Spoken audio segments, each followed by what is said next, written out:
Hey FlossTube Stitchers, Shelly here at Just Stitching Inc. in Strongsville, Ohio. Getting kind of a late start today, so I hope this goes well and I don't have to do too much editing.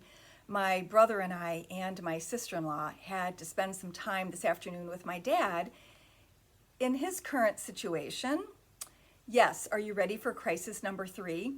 It actually happened before my last video, but because of the confusion and the emotion involved with that video, I forgot to mention it actually. So a week ago Wednesday, he fell for the 4th time in 3 days, and this time he broke his hip. Actually, he broke his femur at the hip, and I think they ended up doing a complete hip replacement, which was probably appropriate due to his age. So he went to the emergency room, he went to the hospital for 4 days, he had surgery, he came out of it really well, but now he's in a completely different situation, a nursing home rehab place. So he's not at the same place as my mom anymore.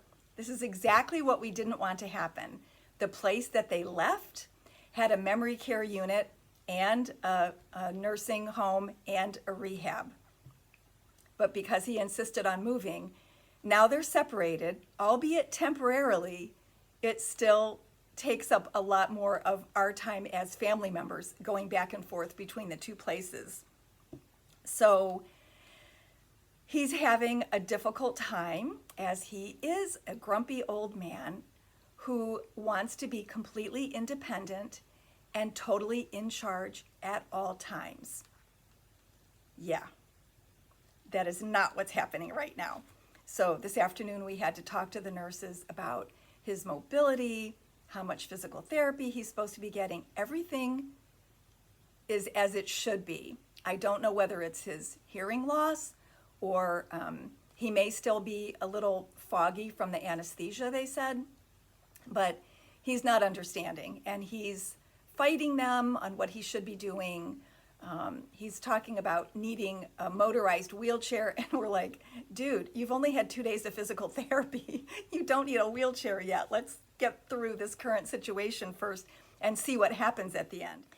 This is exactly what I predicted and hoped would not happen, because he's a proud man and he has refused all medical and family advice to use a walker. So there you go. You can tell what my thoughts are on this situation. To me, this was avoidable. Anyway, it was a couple hours and so I got here really late. So let's just get on with the stitching. I'm going to start with a vintage stitch from one of my favorite companies, Bent Creek. I doubt this is still available. I think one just sold recently online, an unused kit, but I tried looking it up and there weren't very many links to it, I think because of its age.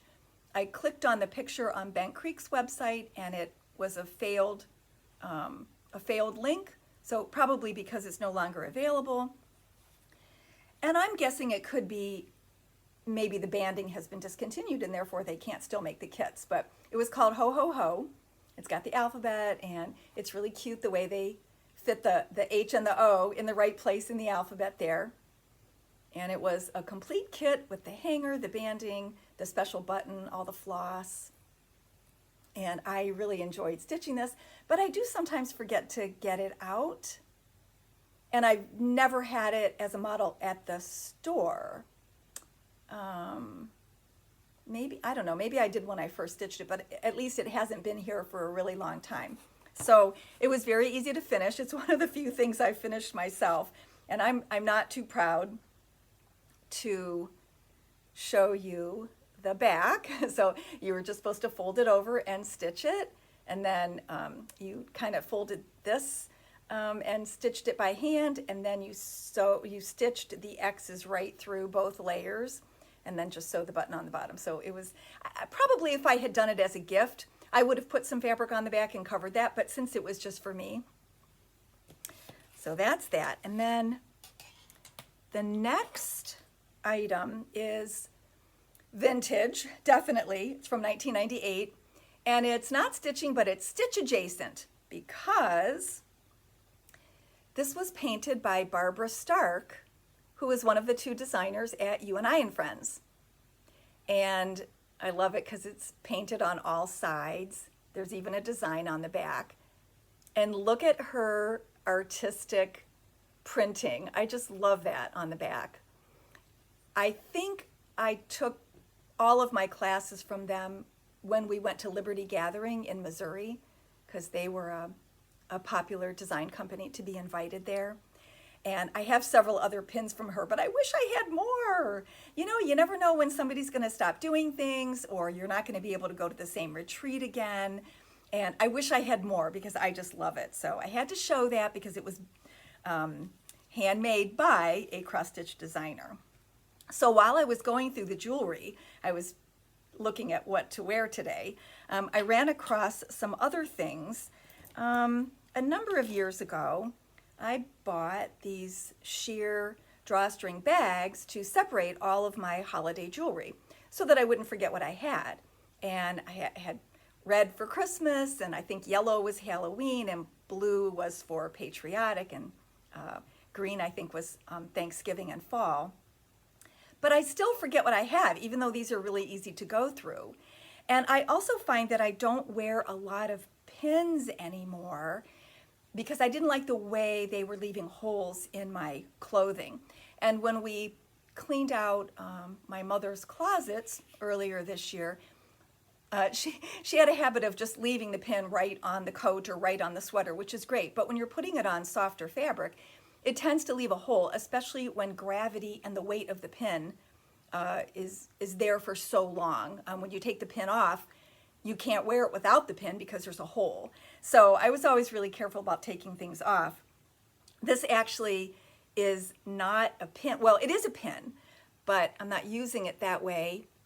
I have these little magnets, and I sell them here at the store. They're from a company called Blackbird Designs, and they're called Pin Friends.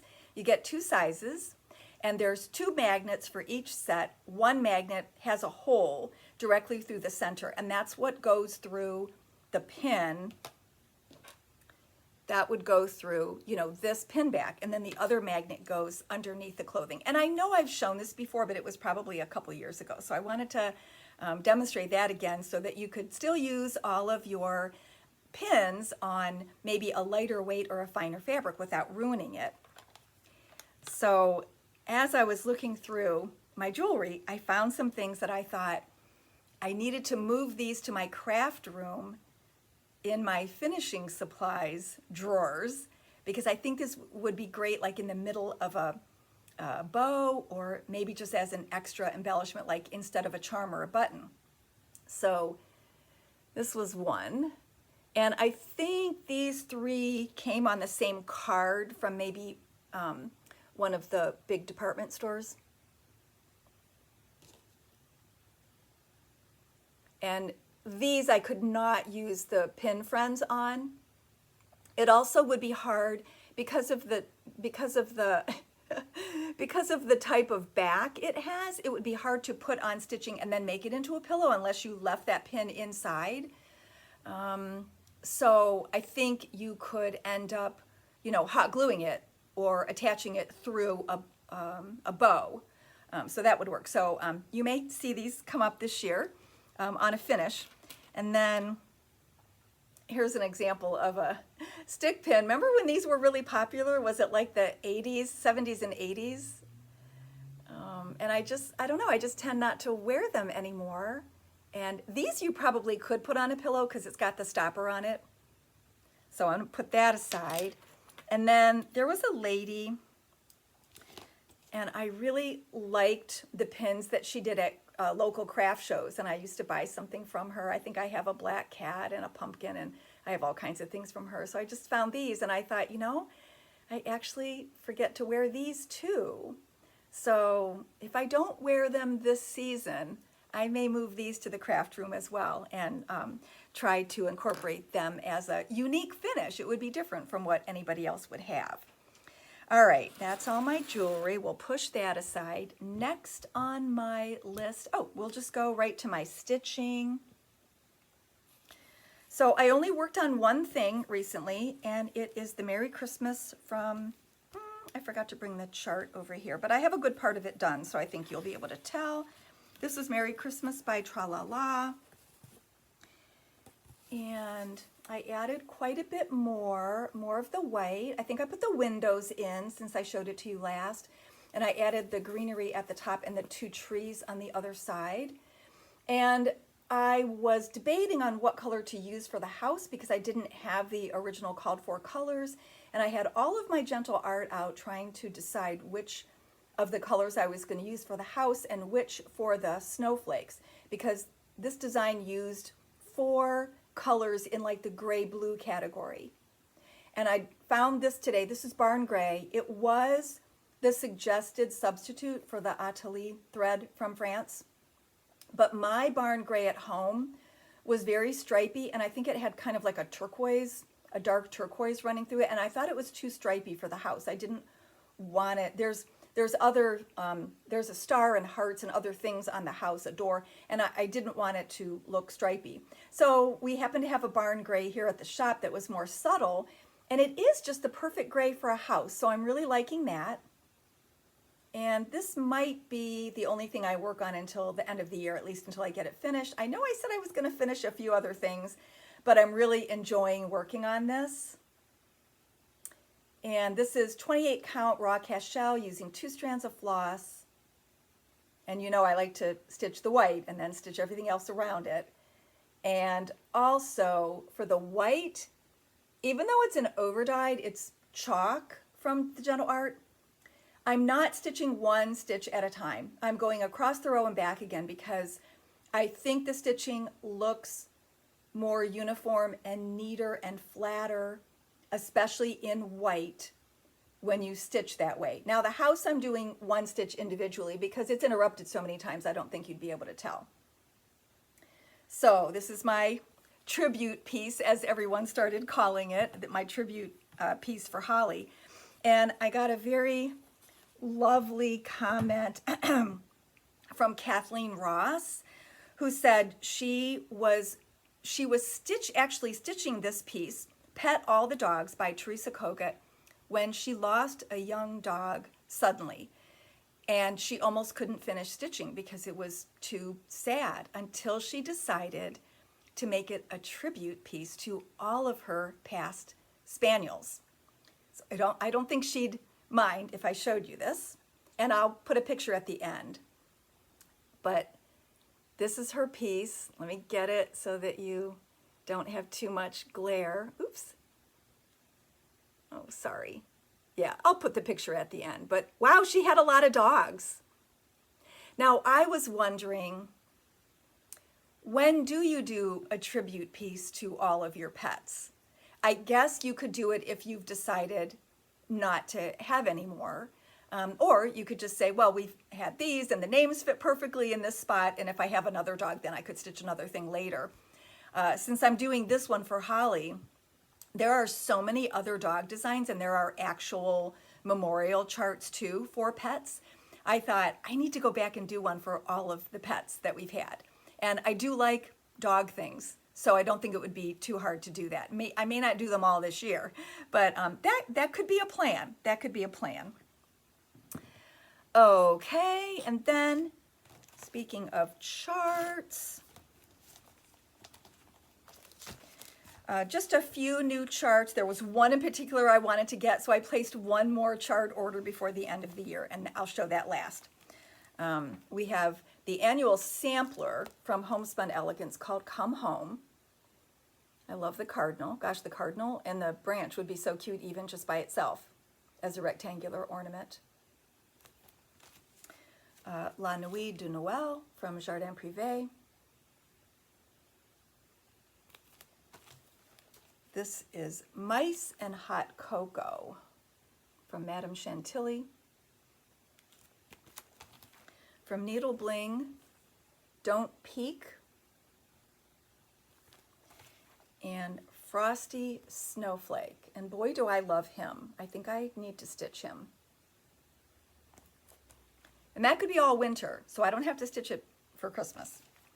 Silver Creek Samplers had a new one called Sweet and Twisted. And then we got back in stock Evergreens and Peppermint, which was the new model that I showed you last week. This is by Stitches by Ethel. And then the newest release in that same Crow series is Snowballs and Icicles, and that also came. So I was thrilled that they were both in stock. And the winner, I'm not sure she decided yet which one she wanted. Maybe she was waiting to see what I had in stock. But Grandma B was the winner, and I commented on her comment, so she just needs to email me with her contact information, and she can have any of the seasonal crow designs from Stitches by Ethel because they're all in stock right now. All right, then, this is the one everyone was waiting for, right? When the Leaves Fall by Blackbird Designs. There are 10 projects in here, and let's see, 1, 2, 3, 4, 5, 6. I know there's a few missing because they can't put everything on the cover. I believe they're all by Alma, except this one was by Barb, and it was a previous Loose Feathers. And I don't believe they released any of the other Loose Feathers. But Alma said, yeah, the patterns were only available for 1 year from the release date, and she thought this was a nice one to bring back in a book. This was from the year 2006. So this has some great projects in it with all the finishing directions. As you know from their books, they're always very informational and helpful. I just want to show you the squirrel because I love squirrels. We have a lot of squirrels in our yard. The squirrels make our dogs crazy, but I love it, and so I probably would like to stitch that one. So this is $30.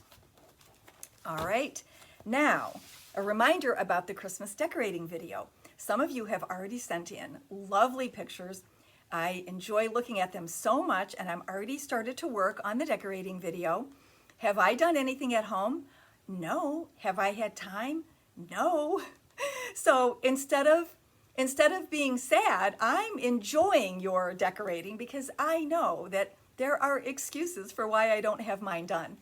Actually, I still have a lot of snowmen out because I never took them down. And I remember over the summer, people kept saying, oh, don't worry about it. You know, just leave it up for this winter, leave it up for this Christmas. And I'm like, no, I have to take them down. This is ridiculous. It's been up for 6 or 7 months, and I need to put my bees and my strawberries out, and then I need to, get ready for Thanksgiving. And I was honestly planning on doing a Halloween display at home, which I haven't done for years, but I was planning to do that. And of course, everything was just shot to pieces this year. So I'm glad that there are some snowmen still up. All I really have to do is take all my Christmas pieces back home. And right now, most of them are in our bathroom, so I don't even have to disturb this display behind me. So I don't have too much to do, but I don't know when it's going to happen. It may not happen till after Christmas, which is just fine. My niece and her husband will be here for Christmas. We're going to celebrate as a family on the 24th. And then they're going to his folks in Indianapolis, and then they're coming back after New Year's. So if I don't have company until after New Year's, then I have more time to get ready. So it's okay.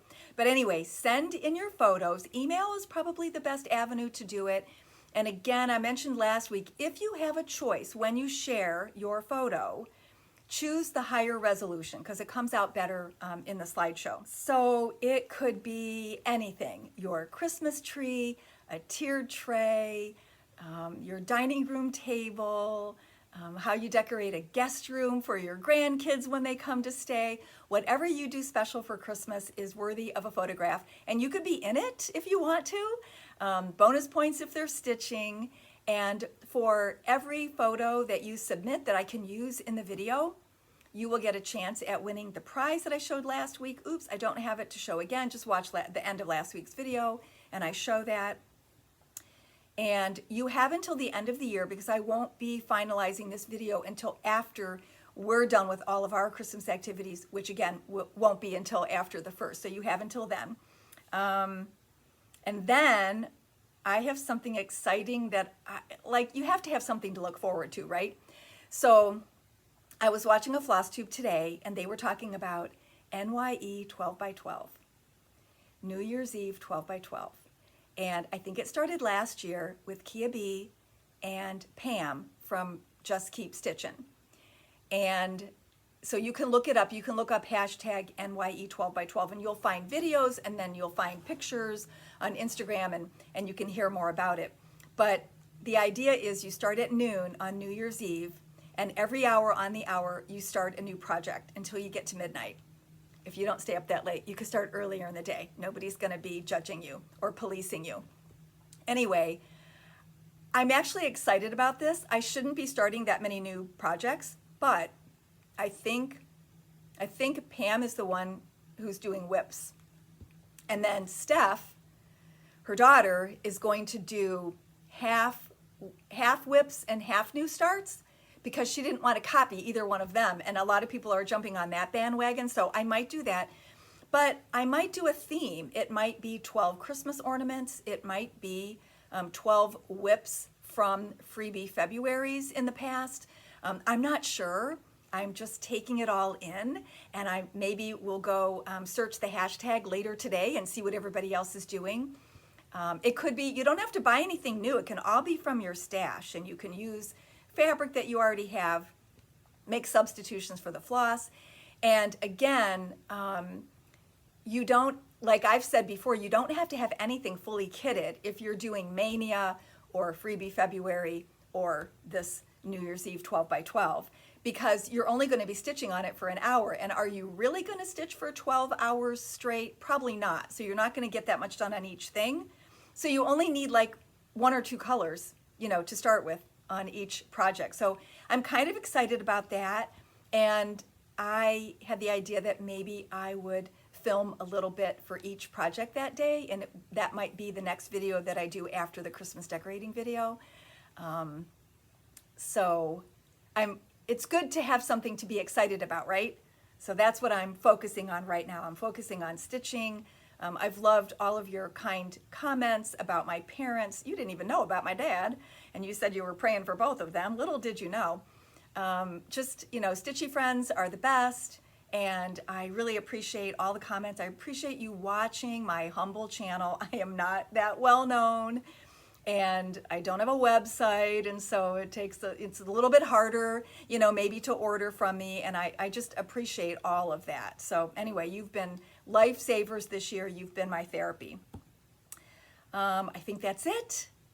And yes, I will not see you until after the new year. So Merry Christmas, Happy Holidays.